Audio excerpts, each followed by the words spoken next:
Hare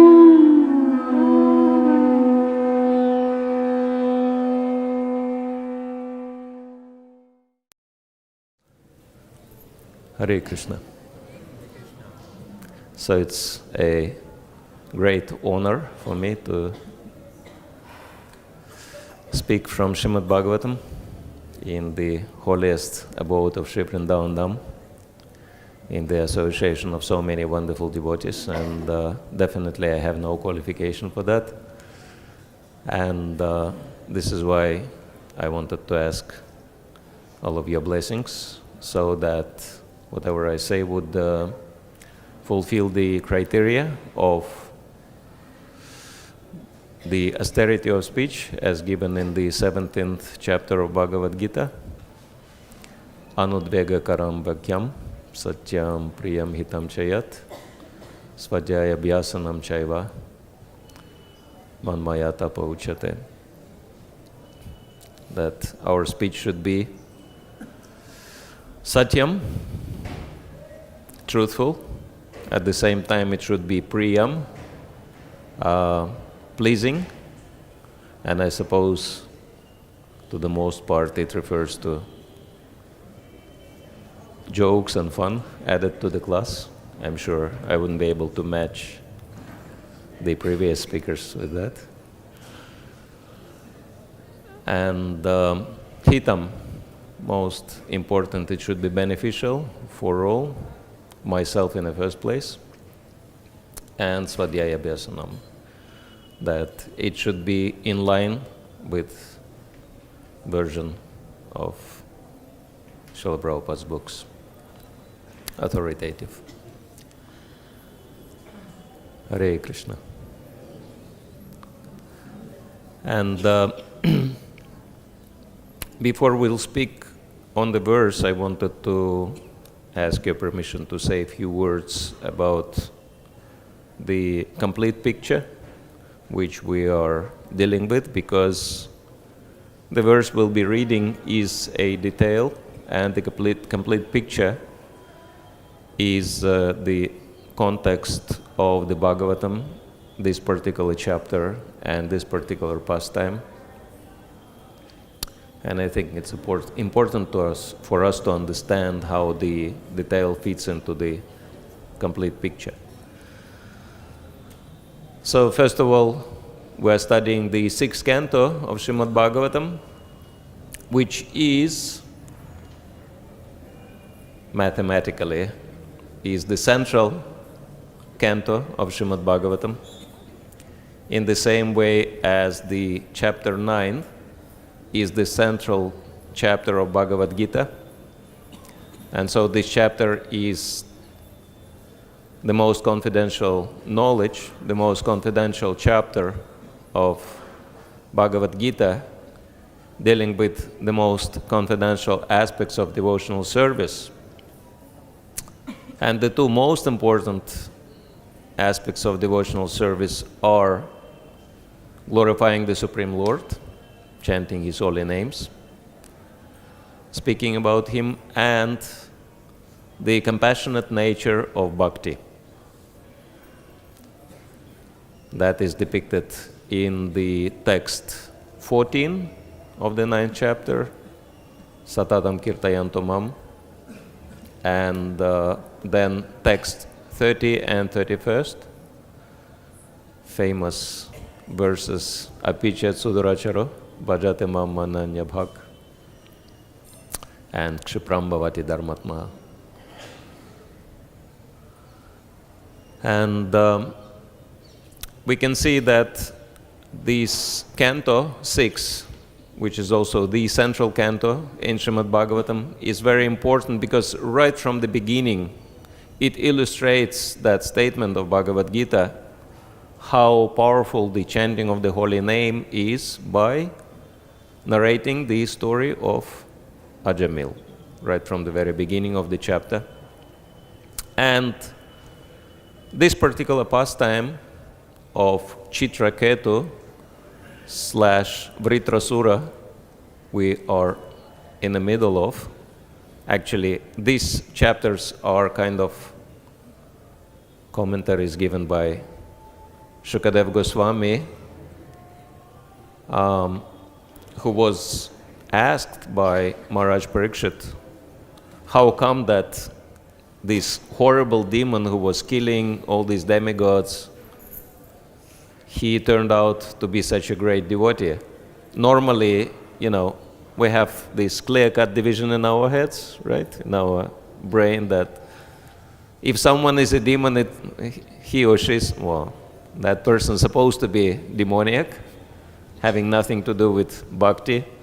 And if somebody is a devotee, he should develop devotional qualities. But here, in this particular pastime, which is very interesting pastime, we can see one of the greatest devotees, not just in a country or on the planet, but one of the greatest devotees on the universal scale, Lord Indra,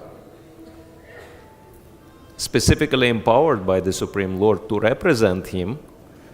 He displays, we could say, very demoniac qualities. For example, killing a Brahmana and a Vaishnava later on. In case of Vritrasura, could one act in a more demoniac way than that? So we can see a celebrated devotee acting in a very demoniac way, and at the same time a clear demon, Vritrasura, killing all the devotees, demigods, who are devotees, and then finally it's described that he's actually a great devotee. So naturally, Shukadeva Goswami was a bit confused what's going on, and Maharaj Parikshit was a bit confused, so he wanted Shukadeva Goswami to give him explanations. And so these particular few particular chapters following the Vritrasura pastime are Shukadeva Goswami's explanation who is actually Vritrasura, that he was in fact a great devotee, Chitraketu, who received this demoniac form because of the offense he committed towards a great Vaishnava, Lord Shiva, and being cursed by his wife, who happened to be Maya Devi herself, Parvati. It's a pretty serious curse. And nevertheless, he is not disturbed by this curse, which shows his greatness. So this is the whole picture. And here we are going to hear from Lord Shiva himself, who glorifies Chitraketu as one who is uninfluenced, undisturbed by the influence of material energy. And naturally, this is something every practicing devotee is striving for. So we'll read this verse and the purport. So let's chant the invocational mantra. Om Namo Bhagavate Vasudevaya. Om Namo Bhagavate Vasudevaya. Om Namo Bhagavate Vasudevaya.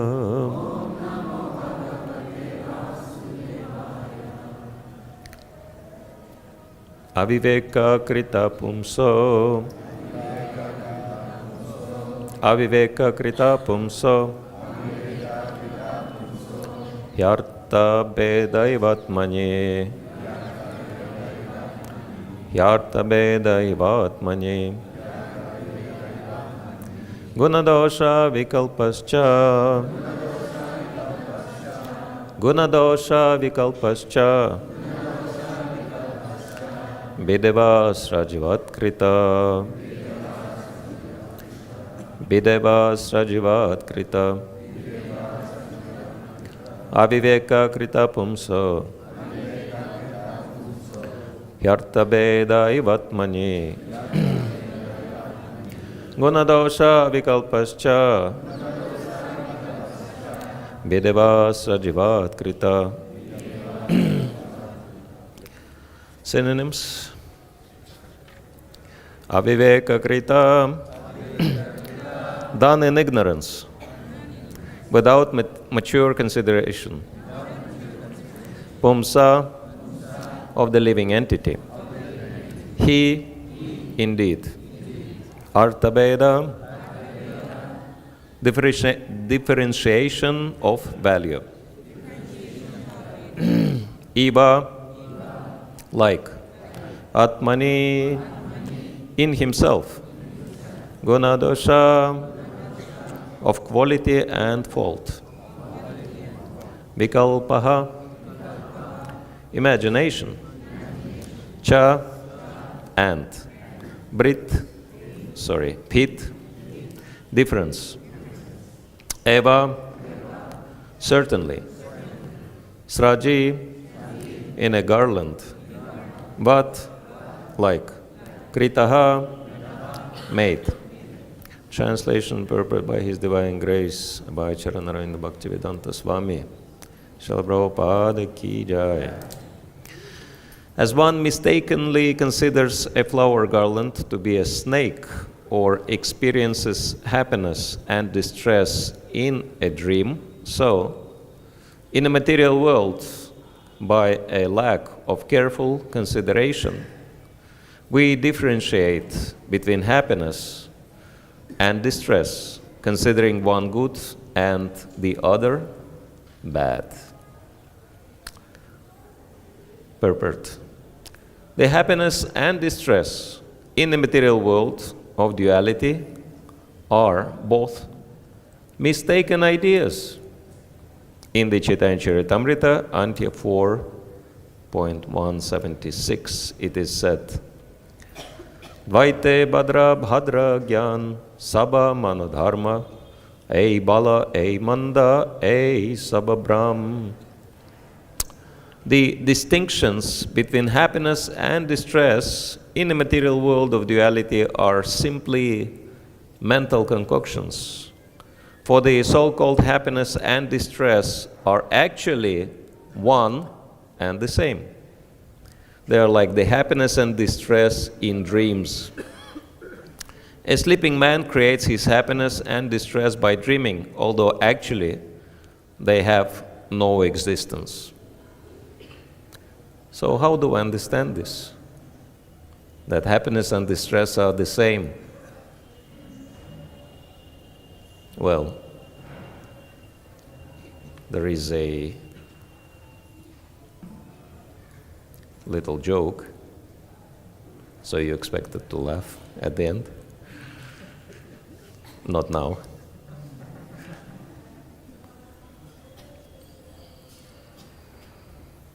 One man is saying, I am skydiving, this is good.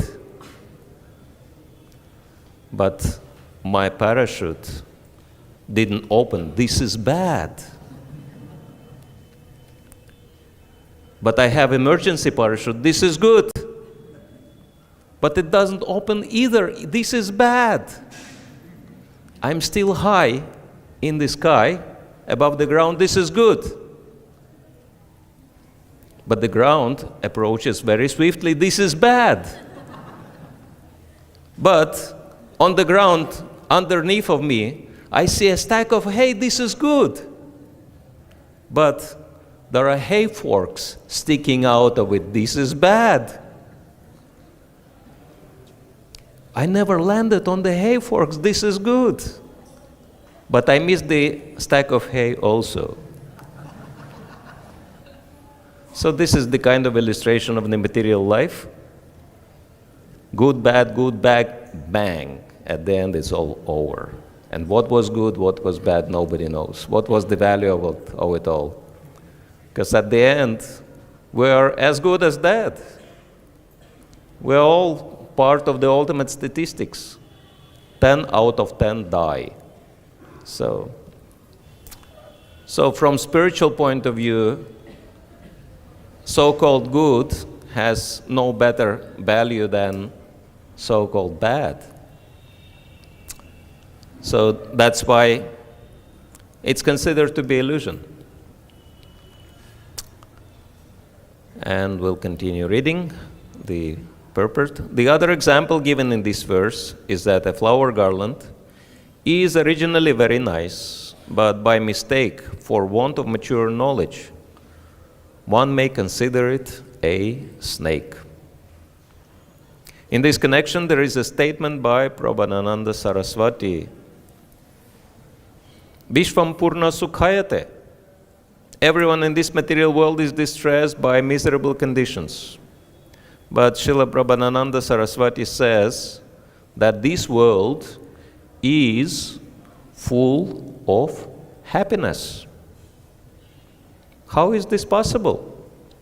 He answers, Yat karunya takkataksha vibhavatam tam gauram evastumaha.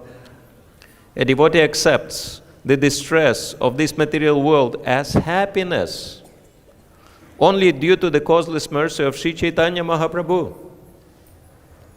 By his personal behavior, Sri Chaitanya Mahaprabhu showed that he was never distressed, but always happy in chanting the Hare Krishna Maha Mantra. One should follow in the footsteps of Sri Chaitanya Mahaprabhu and engage constantly in chanting the Maha Mantra. Hare Krishna, Krishna Krishna, Hare Hare, Hare Rama, Rama Rama, Hare. This is quoted in the purport, so that's why we chanted. Then he will never feel the distress of the world of duality. In any condition of life, one will be happy if he chants the holy name of the Lord. Why Srila Prabhupada's books are so powerful that they make, so many people change their life completely. There is only one reason for that. Because Srila Prabhupada was the embodiment of what he is describing. He was embodying his own books. And he was the best example of that devotee who was never moved by so-called distress of this world. I mean, otherwise, after 70 years of age, having to undergo so many troubles, literally, life-threatening situations, being completely alone, that would not be possible. But because he was so solidly situated in Krishna consciousness, he didn't care about all these things. And one example which stuck in my mind is very interesting. Most of you know very well how much struggle Srila Prabhupada underwent in trying to get the land for Bombay Temple, Juhu. And I heard from an eyewitness how Srila Prabhupada gave his very first class at the land after the victory. And one of the first things Srila Prabhupada said in the class, he said, just see how merciful Krishna is. He gave us such a nice piece of land without any struggle. And all the devotees were like, what are you talking about? But for Srila Prabhupada, it was not a struggle. It was fun. Like for a Kshatriya, it's fun to fight. And so, actually, we can clearly see in his life that he had a tinge of that Kshatriya spirit, spiritual warrior spirit. That's why he, very early in his youth, he joined Gandhi's movement to fight against the British rule. And you can regularly come across, statements like Prabhupada was saying, I want to die like Arjuna on the battlefield of preaching Krishna consciousness. Things like that. And he was completely unmoved by the so-called problems of this world. And by his influence, he helped others to become transcendental as well. Like one very illustrative example how in the early days, His Grace Shyamasundar Prabhu, who was very close to Srila Prabhupada, came to him in a very distressed condition, and he said, Srila Prabhupada, I'm in a big trouble. And Srila Prabhupada very compassionately asked, what's the matter? And Shyamasundar Prabhu said, well, Srila Prabhupada, I'm such a fallen man. I'm very fallen. Actually, before coming to Krishna consciousness, I was not just taking drugs. I was actually selling drugs. And Srila Prabhupada looked at him with a surprise. He said, what's the problem? I was also selling drugs when I was young. Referring to his pharmaceutical business, of course. And Shyamasundar Prabhu was a little bit bewildered by that statement. And he said, but Srila Prabhupada, you know, I was actually caught. And now I have to appear in front of the judge, and they might put me in jail for a long time. And Srila Prabhupada said, no problem. Krishna was born in jail. So if they put you in jail, just chant Hare Krishna. So in this way, he, by projecting his Krishna consciousness upon Shyamasundar Prabhu, he made him completely fearless. And then he went ahead and Krishna took care of him. He didn't have to face the consequences. As we know from the statement of Shastra, Yastvindra Gopa Thavendra Ahosva Karma Bandha Anurupa Palabhajana Matanochi Karmani Nirdahati Kintu Cha Bhakti Bhajam Govindam Adipurusham Tamaham Bhajami. That everyone in this material universe, starting from the Supreme Ruler, Lord Brahma,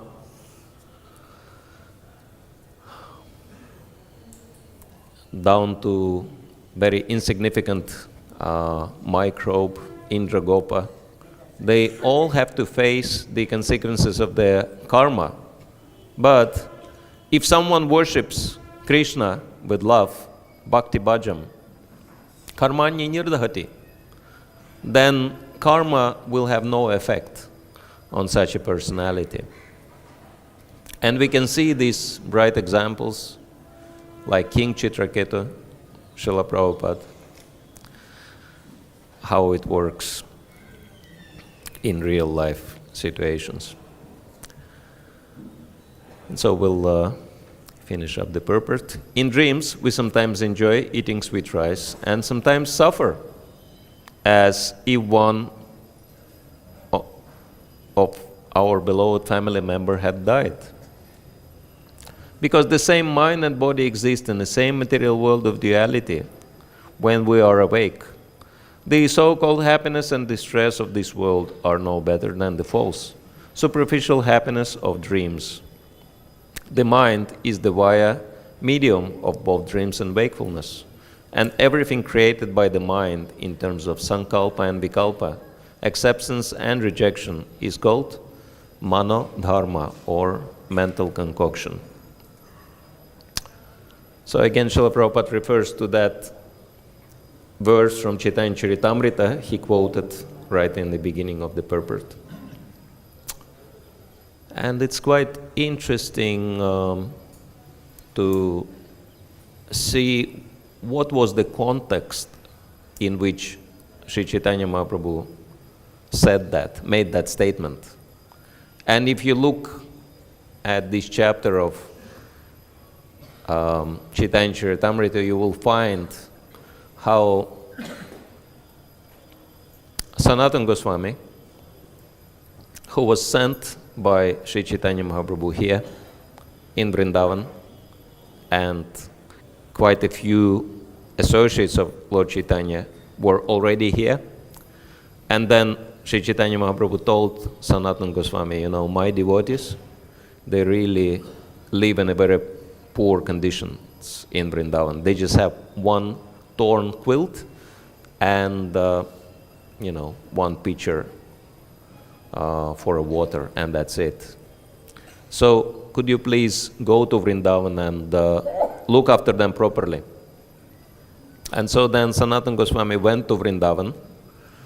It's not described in Chaitanya Charitamrita, but we know that he did what he was requested. He took care of the devotees.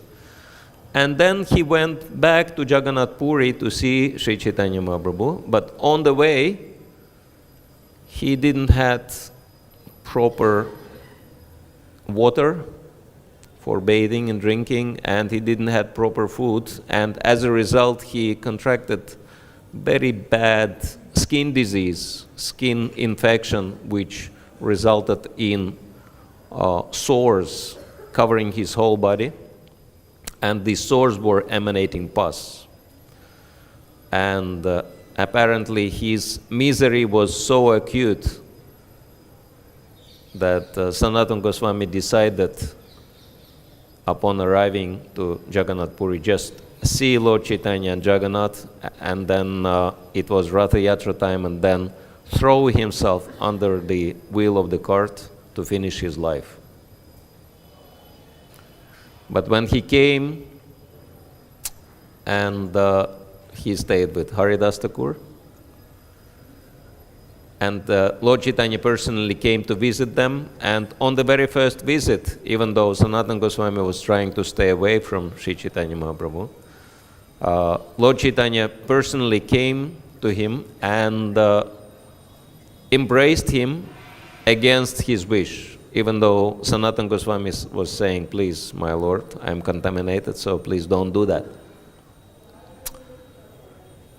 And then little bit later on, Sri Chaitanya Mahaprabhu said, I know your thoughts. I know that you want to commit suicide, but you have no right to do that because your body belongs to me. This is why no devotee can ever entertain such thoughts, because this is not our body. This body belongs to the Lord, so we have no right to do away with this body, because Lord is not sanctioning that. And so Lord Chaitanya said, you should not be doing that. If someone is misusing other person's property, that's a very wrong thing to do. So you should not entertain these thoughts of suicide, because I have a lot of important tasks for you to fulfill when you go back to Vrindavan. And Sri Chaitanya Mahaprabhu was astonished. He knew that, nothing is hidden from Sri Chaitanya Mahaprabhu.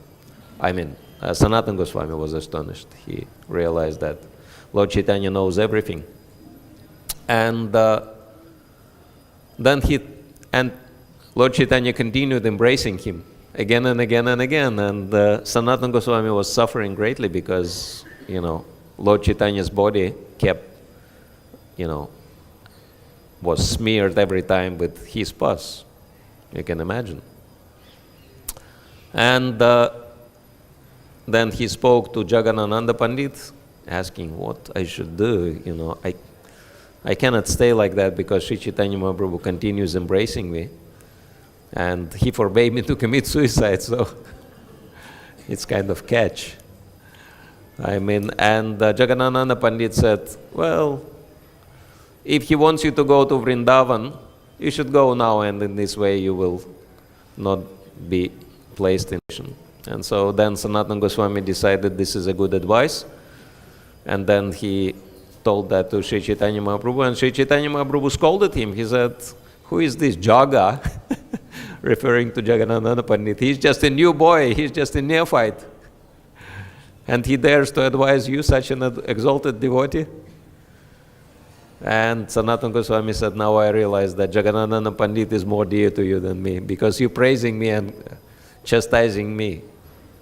You're praising him and chastising me. And Sri Chaitanya Mahaprabhu bowed his head. He said, no, it's not because of that. You are actually very dear to me. And I don't want you to go to Vrindavan now. You should stay for a year, and after a year you can go. But for now you should stay. But Sanatana Goswami said, how can I stay? I continue contaminating you again and again. And this is when Sri Chaitanya Mahaprabhu quoted this particular verse. He said, I am a sannyasi, and so for me to see everything in terms of duality is a wrong thing. And then he quoted scriptural references, Vidya Vinaya Sampane, Pandita Samadarshana, that realized sage has to be equal to everybody, Jnana Vijnana Triptatma Kutastha Vijitendriya, one should be above duality, like that, which are very good verses. But then Haridas Thakur, who was there, they were together, staying together. Haridas Thakur said, these are interesting verses, but I don't believe that this is the reason why you're embracing Sanatana Goswami, because you're above duality. There is a deeper reason. And Sri Chaitanya Mahaprabhu smiled. He said, yes. Actually, the real reason behind is that both of you are like my children. And so will the parent mind being contaminated by a child? Parent will never mind. So for me, you're always pure, because you're as dear to me as my own child. So I don't care whether you're pure or impure. For me, it does not exist because of love. So bhakti is the ultimate reason for being above duality. And this is a very important point for us. And then he actually embraced Sanatana Goswami once again, and all his sores were instantly cured on the spot. So this was one miracle, Lord Chaitanya, out of so many, he demonstrated. And this is very important for us, because as Mahatma Prabhu was referring yesterday, because of this influence of duality, Ichhadesha Sanutana, Dvanda Mohana Bharata, it manifests in the first place in Icha and Vesha, desire and hatred. And what is the desire? Of course, desire for sense gratification, and hatred when there is lack of sense gratification, and there was plenty of pleasure in the spiritual world where we were with Krishna. But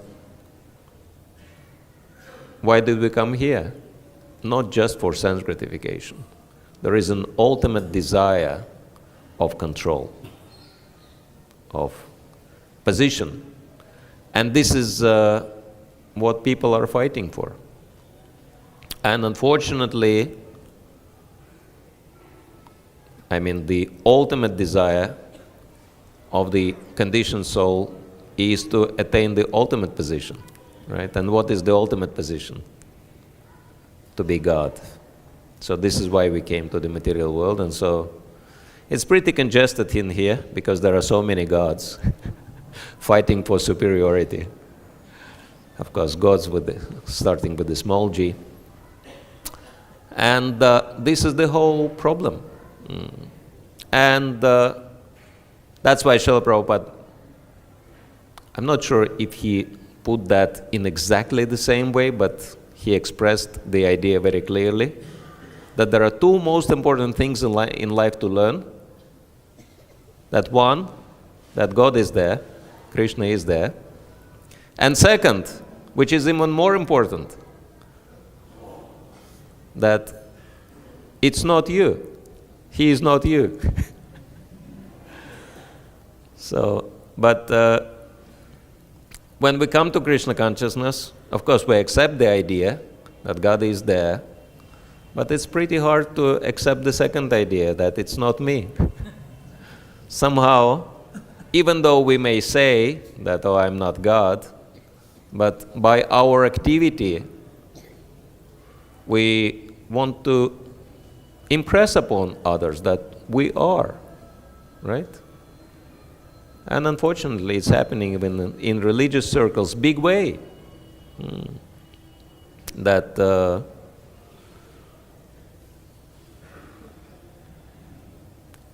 some people are really easy to get along with once everyone learns to worship them, right? And otherwise, there are so many problems because of that claim, desire for position. And this is the whole dream of the material world. This is why this material world was created in the first place, that we try our best to act in such a position and see what will happen. And this is why Srila Prabhupada speaks so much in his books and classes against Mayavad philosophy. Sometimes it's really confusing, like, is he really so much against the followers of Shankaracharya? Actually, if anyone read Prabhupada's books carefully, he will come to a conclusion that this is not the case, because Prabhupada calls scientists, modern scientists, Mayavadis. And in one purport, he calls Sahajas as Mayavadis. And Sahajas and Mayavadis are diametrically opposed in their philosophy, right? So, what does Srila Prabhupada mean? And I've asked one devotee, who is like arguably the best scholar in Prabhupada's books in the whole movement. And he said, of course not. Srila Prabhupada actually meant specific mentality people may have, and that mentality is Mayavad. And this mentality is actually what eroding our Krishna consciousness to the core. And the Srila Prabhupada explains in one class, he says, the difference between Mayavadis and devotees are very subtle. Mayavadi guru and devotee guru may explain the exactly same verse, Sarva dharmam parityaja mamekam sharanam vraja, abandon all varieties of religion and just surrender unto me.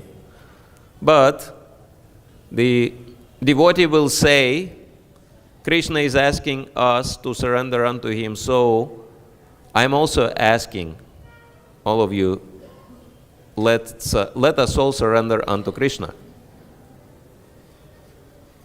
But a Mayavadi will say, because Krishna is asking to surrender unto him, and because I am Krishna, you should all surrender unto my lotus feet.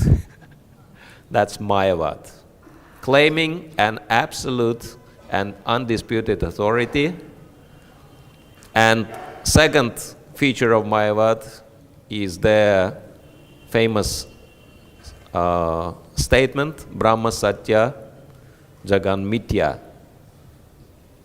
So only Brahman is true, only spirit is true, but this material world is false, and so has to be rejected. And so anyone who rejects so-called material things without understanding their connection, without understanding how to connect all these to devotional service, that's another feature of Mayavadi. But Prabhupada explains very clearly that even so-called material sciences or material arts, they should actually be all involved or connected to Krishna in devotional service, and this is Bhakti. We know this very famous statement of Rupa Goswami, Yukta Vairagya. So this is a devotional principle, and trying to reject things on the ground of being material, that's Mayavad. And unfortunately we have this very strong mentality, so-called radical approach in our society, when some devotees, they condemn certain things as being material, or certain categories of people as being material. But this is not Vaishnava mood, this is not Prabhupada's mood. Prabhupada's mood was even more merciful than Lord Chaitanya. One time, one devotee was asking Srila Prabhupada that some of your leaders, sannyasis, they fell down, but you still accept them. But Lord Chaitanya rejected the fallen sannyasi.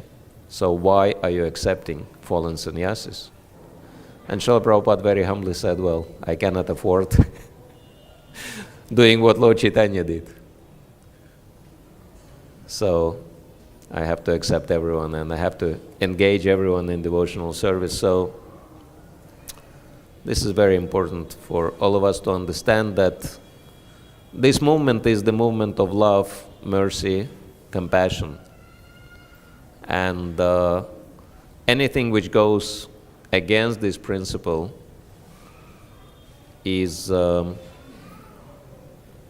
we can say goes against Srila Prabhupada's explicit desire, explicit statement.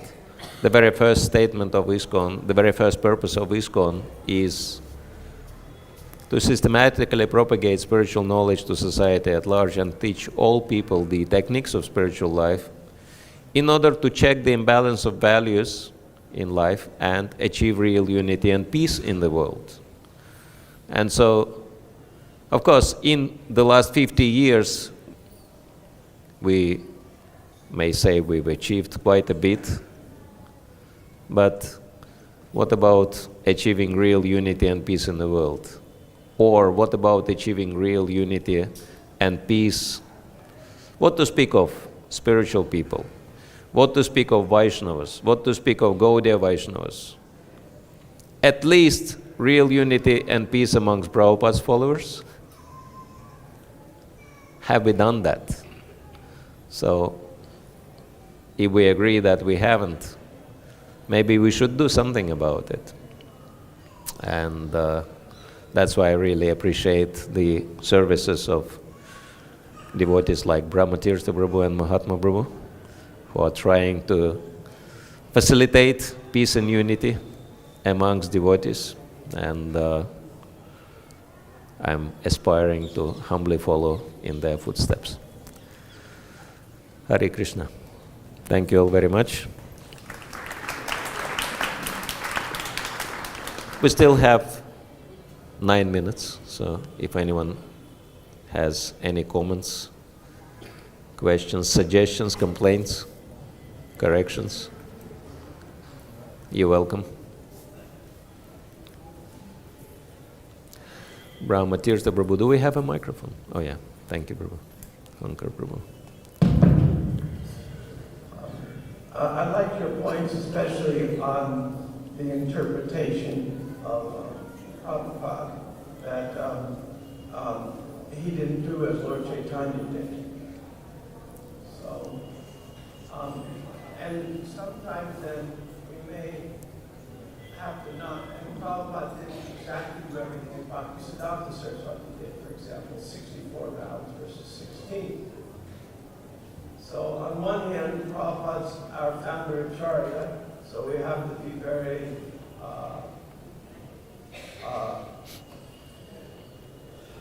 strict with the tradition. On the other hand, Prabhupada gave the instruction of time, place, and circumstance to adjust.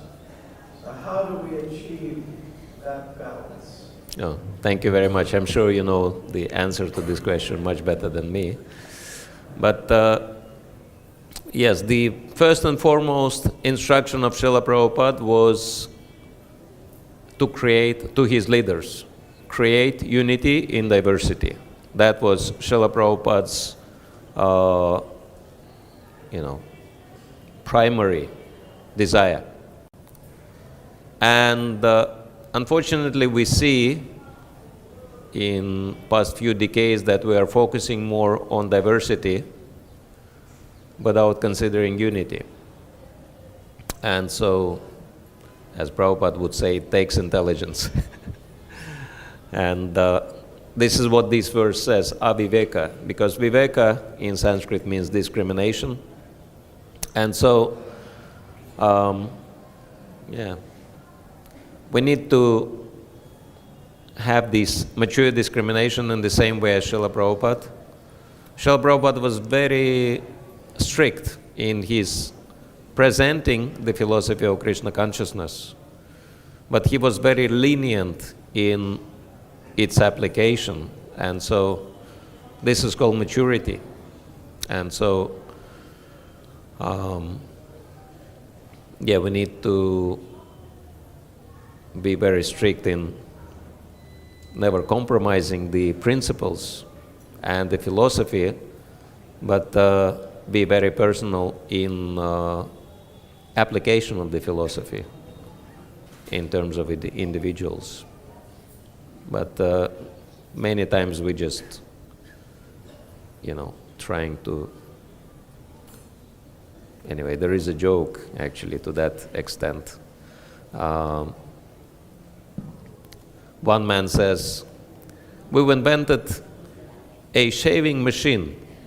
You just put your head inside and it will shave you.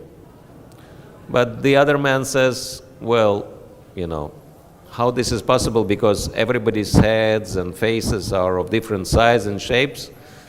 And the man says, well, it is only until the first shave. So I think this is what we are trying to do sometimes with our fellow devotees, and this is not a very good idea, that we just apply the principles and philosophy without any personal considerations.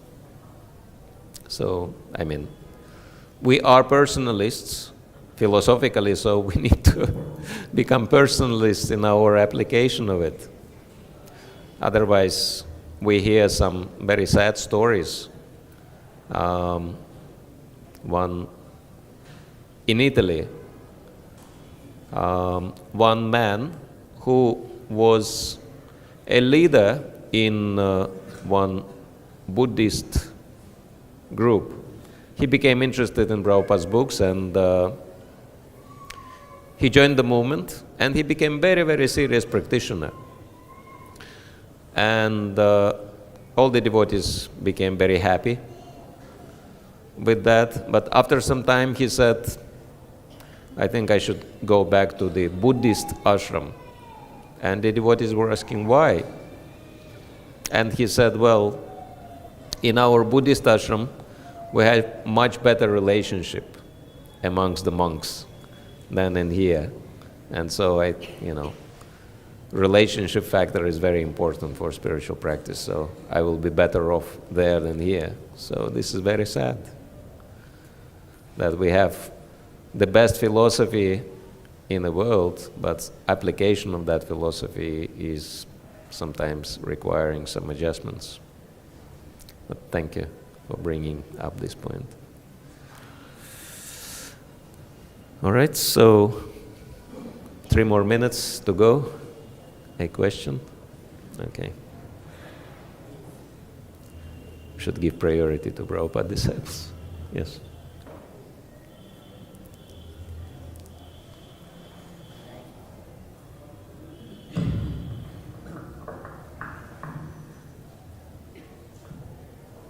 Was it part of the verse, or was it part of the purport where we heard that happiness and distress are equal? Oh yes, yeah. Is that in the verse?